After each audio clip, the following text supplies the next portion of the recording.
నా సన్నిహితుడు నాకు అండగా ఉంటా అన్నాడు, నా పిల్లలకు అండగా ఉంటానని నన్ను నమ్మబలికిచ్చాడు. నేను నమ్మాను. నమ్మి ఇంత డబ్బు ఇచ్చాను, ఇంత బంగారం ఇచ్చాను. ఈ రోజున అడుగుతుంటే ఏం పీకలేవు, నువ్వు నా వెంట్రుకు కూడా పీకలేవు, చంపేస్తా.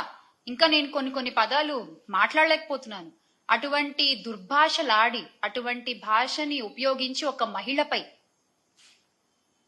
ఆవిడంత ధైర్యంగా బయటకు వచ్చి మాట్లాడుతున్నందుకు ఆ ధైర్యాన్ని మెచ్చుకుని ఆ మహిళకి అండగా ఉండకపోగా ఒక మహిళని కొట్టిన వాణ్ణి, ఒక మహిళని అబ్యూజ్ చేసిన వాణ్ణి, ఒక మహిళ దగ్గర డబ్బు దొబ్బేసిన వాణ్ణి మీరు వెనకేసుకొస్తున్నారు.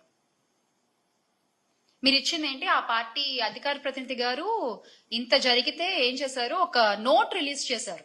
పార్టీ కార్యకలాపాలకి పలానా వ్యక్తిని, ఆ కిరణ్ రాయల్ అనే వ్యక్తిని దూరంగా ఉంచుతున్నాము అని జనసేన పార్టీ నుంచి ఒక నోట్ రిలీజ్ చేశారు. అదేంటది? తొక్కిపట్టి నార తీయడం కదా మీ పార్టీ సిద్ధాంతం.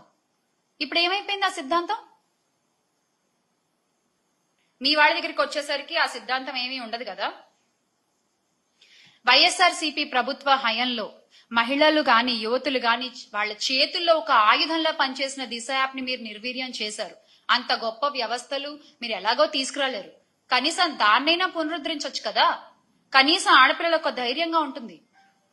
అలా చేయకుండా యువతుల మాన ప్రాణాలతో మీరు చెలగాటం ఆడుతున్నారు. నిజంగా చెలగాటం ఆడుతున్నారు. రాష్ట్రంలో శాంతి భద్రతలు క్షీణిస్తున్నా నిత్యం వాటిని డైవర్షన్ పాలిటిక్స్ తో కవర్ చేసుకుంటూ ప్రతి నెల ఒక్కొక్క టాపిక్ దొరుకుతుంది మీకు. భలే అసలు జరిగే అన్యాయాల్ని కవర్ చేయడానికి, జరిగే అన్యాయాల్ని డైవర్ట్ చేయడానికి, మీకు అనుకూలంగా ఉండేటువంటి పచ్చ మీడియాల్లో వాటిని యథేచ్ఛగా ప్రచారం చేయడము, ప్రజల్ని నమ్మించే ప్రయత్నం చేయడము. అంటే చట్టం అనే ఒక కనీస గౌరవం కూడా లేకుండా మీరు ముందుకు దూసుకుపోతున్నారు. అన్యాయాలు, అరాచకాలు చేసుకుంటూ, అత్యాచారాలు చేసే వాళ్ళని వెనకేసుకొస్తూ. అందుకే ఎవరన్నా ప్రశ్నిస్తుంటే కూడా చంద్రబాబు నాయుడు గారు అది సహించలేని ఒక స్థితిలో ఉన్నారు. ప్రజల దగ్గర ఇన్ని ప్రశ్నలు ఉన్నాయి. ఈ రోజున ఇన్ని ప్రశ్నలు ఉన్నాయి ప్రజల దగ్గర. సరే, సూపర్ 6 హామీలు అంటామా, అవి పక్కన పెట్టండి. అవి కాకుండానే ఇన్ని ప్రశ్నలు ఉన్నాయి.